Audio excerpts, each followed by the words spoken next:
En un mundo a la deriva, cuando la búsqueda e intentos humanos no bastan, solo una es la fuente de esperanza que llenará todo su ser. Es Dios, quien con su palabra viva y eficaz le habla hoy. Con ustedes, el pastor Óscar Velázquez.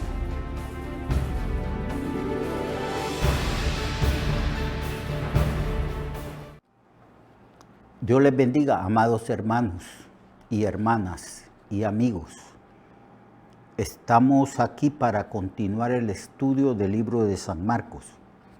Este es su programa Viva y Eficaz.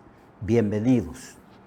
Es siempre un honor para la raza humana, para todos nosotros, escuchar la palabra con atención y también obedecerla y estudiarla, profundizar en el significado de ella, porque la palabra de Dios es la que santifica, la que purifica. La palabra de Dios es la que nos revela la voluntad perfecta de Dios.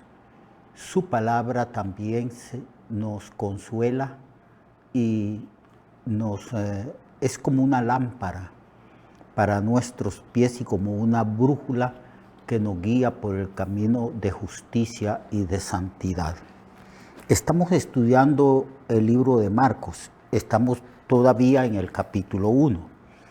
Ayer hablábamos precisamente de cómo el Señor en Capernaum, en la casa de Pedro, sanó a muchas personas. Dicen que cuando llegó la tarde, después del día de reposo, entonces trajeron a él muchos enfermos.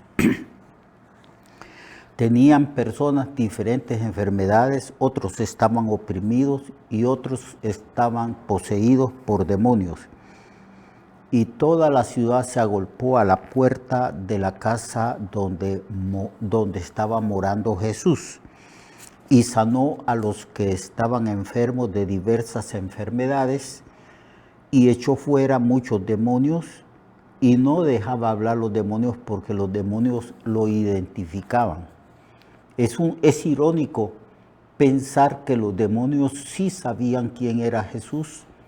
Ellos no tenían ninguna duda respecto a su identidad, pero los líderes religiosos, los fariseos, los escribas, los sumos sacerdotes, toda la casta sacerdotal que ministraba en el templo y todo el concilio no reconocieron a Jesucristo, su identidad, el Mesías, el Rey enviado por Dios.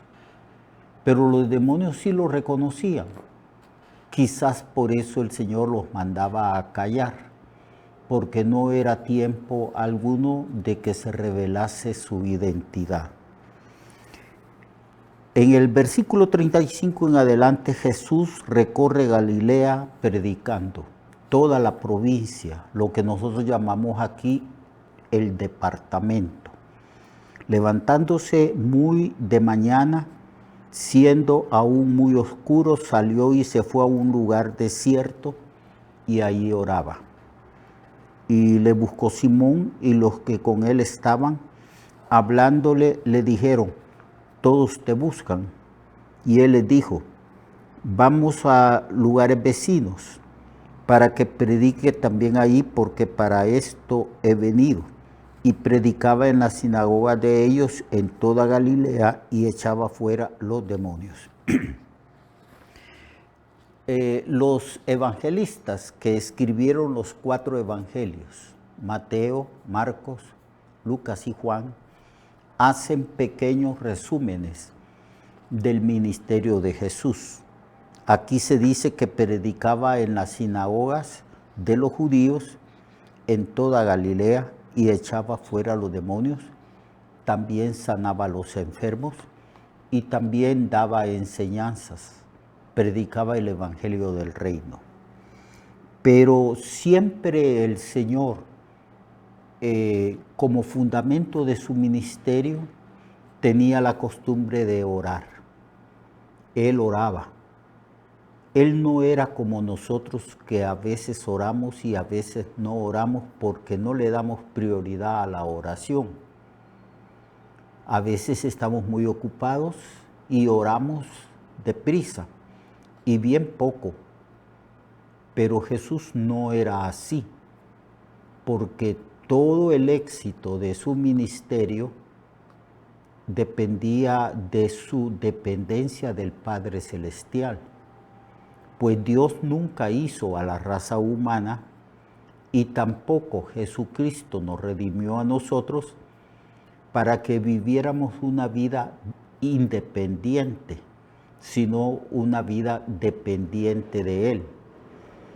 La obra del Evangelio, del ministerio y también la vida en Cristo no se puede vivir en la energía meramente humana o carnal.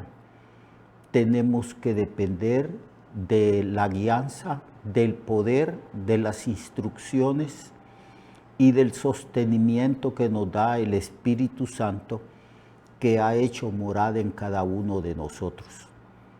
Recuerden, amados hermanos y hermanas, las palabras que dijo nuestro Señor, porque separado de mí, nada podéis hacer. Lo que Jesús estaba enfatizando con esta frase es sencillamente que la vida cristiana es una vida especial y sobrenatural, y que no podemos vivir la vida cristiana separado de Cristo o tampoco independientes de la guianza y del poder que nos da el Espíritu Santo. Todo depende del Señor. Y la oración es quizás la actividad cotidiana de los cristianos y la actividad piadosa más importante, porque nunca uno depende más del Señor que cuando está orando, que cuando está de rodillas. Eso es lo que hacía nuestro Señor y nuestro Salvador. Todas las mañanas, antes de iniciar sus actividades misioneras, antes de salir a las aldeas, a los pueblos cercanos para predicar el Evangelio, Él estaba de rodillas. Él era un hombre de oración. Con frecuencia la Biblia nos dice que Jesucristo oraba muy entrada la noche y en algunas ocasiones oraba toda la noche, no dormía. Tomado por el Espíritu, y en el Espíritu Él oraba. Cada vez que el Señor tenía que salir y predicar en otros lugares, como dice aquí, ¿verdad? Él dice, vamos a los lugares vecinos para que predique también allí, porque para esto he venido. Entonces Él incrementaba la oración.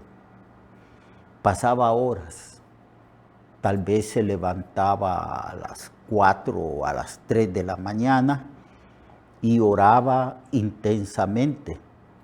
En el libro de Hebreos dicen que algunas de las oraciones que hizo Jesucristo era con gran clamor y lágrimas. Era una oración muy intensa. Quizás por esto el Señor se apartaba de los discípulos. Se levantaba muy de mañana, iba a un lugar desierto y ahí con gran clamor y lágrimas oraba. Oraba y oraba. Nosotros no hemos seguido ese ejemplo, principalmente nosotros los que pastoreamos, los ministros que nos dedicamos a las cosas del Señor, que tenemos cargos de liderazgo en la iglesia.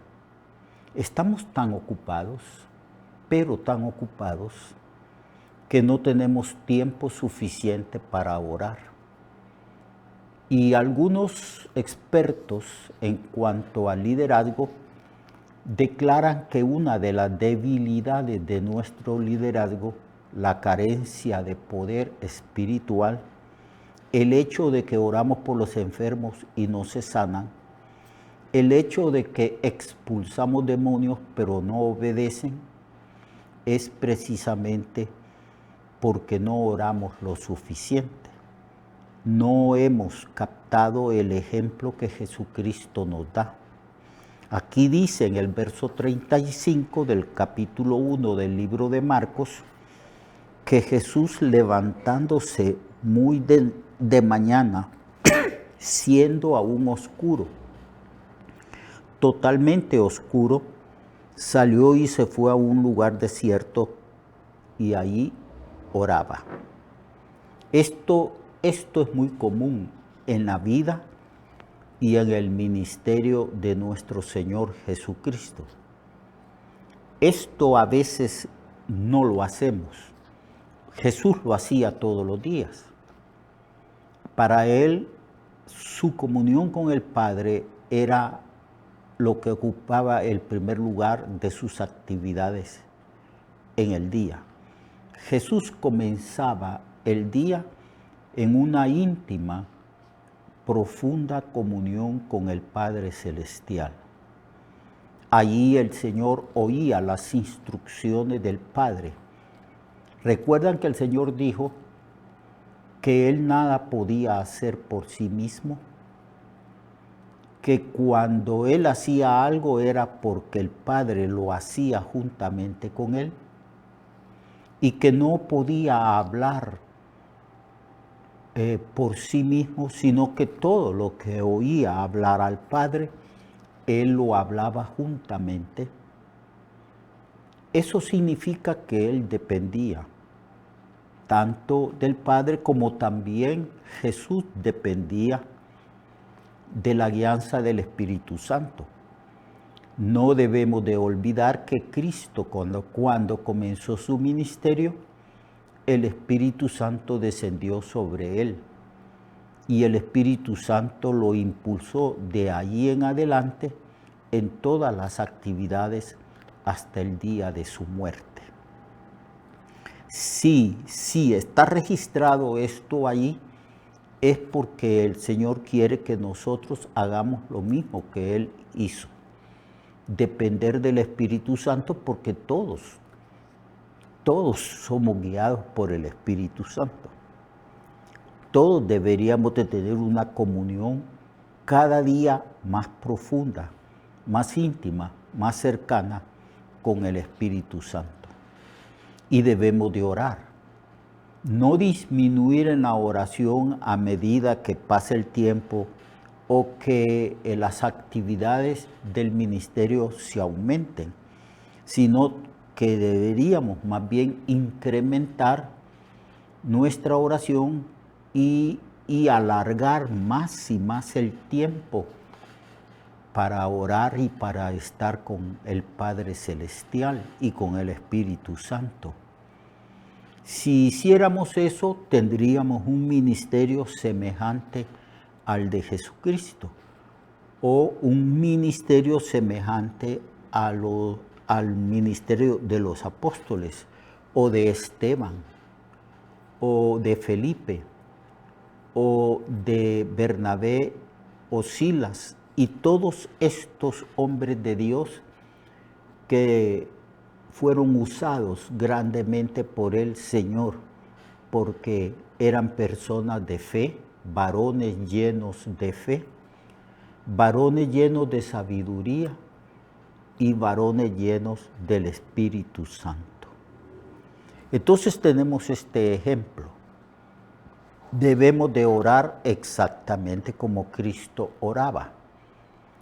Recuerde la recomendación de Jesucristo. Dijo,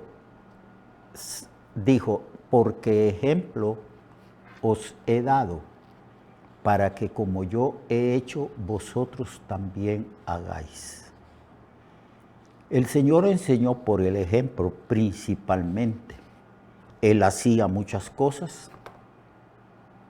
Él estaba a la vista y expuesto al análisis de los discípulos, de las personas que estaban muy cercanos a él. Ellos veían, los discípulos veían cómo Jesucristo se levantaba muy de madrugada. Cuando el texto dice muy oscuro, es probable que fuera como a las 3 de la mañana, 3:30 de la mañana, y el Señor oraba. Porque si nosotros que vivimos en una ciudad grande, y sabemos nosotros que la vida en las ciudades es muy agitada, está llena de actividades, corremos de aquí para allá. Entonces debe de haber un momento, o por lo menos unas 2 horas, de quietud con el Señor en oración. El Señor siempre nos llama a la quietud, a esa hora que en realidad son pocos los que se levantan bien de madrugada. Nosotros deberíamos de hacerlo porque así en la quietud podemos escuchar las instrucciones que el Espíritu Santo nos da, que Cristo y el Padre nos da a través del Espíritu Santo.